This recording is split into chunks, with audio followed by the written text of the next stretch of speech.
Hey, we've got to know more about our town, Ballesteros. And this is for your information only, FYIO.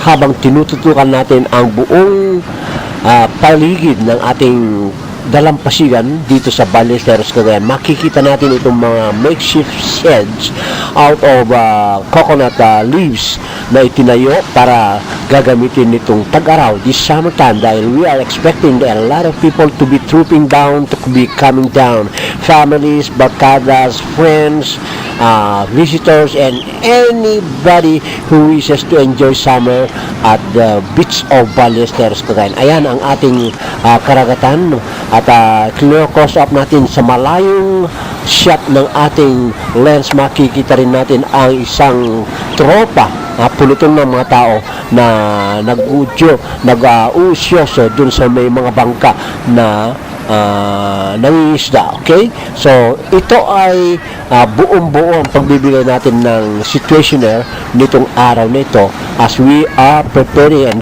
gearing up ourselves for the heat of the sun during summertime. And I know for sure that you too would be wishing to be down here to swim in the cool waters of the sea and then feel the freshness of the sea breeze.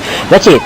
These are all the fun, the enjoyment, the excitement that the beach of Ballesteros could offer anyone. Yeah, there.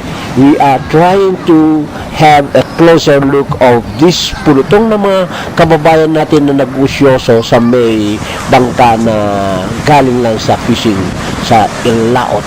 Ito naman sa kabilang panig, makikita natin yung mga kababayan natin na nag-enjoy na sa pagtatampisaw sa tubig ng ating karagatan. Okay. At ayan ang ating kuha sa umaga-umaga. Silhouette pa lang ang ating makikita, but we try to have a zoom shot of this just to show you how beautiful yung ating karagatan dito sa bayan ng Ballesteros. Ayan pinapaikot natin ang ating camera at may mga families, mga kabataan, and anybody. Ang dami. At yan, we are focusing on a single fishing boat na nasa laot, nasa kalagitnaan po ng karagatan. That's it.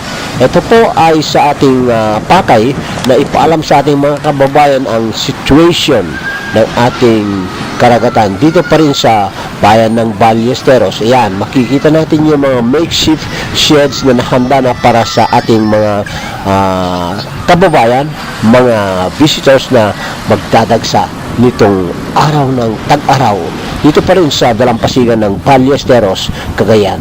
Yan, napakaganda po ang tanawin.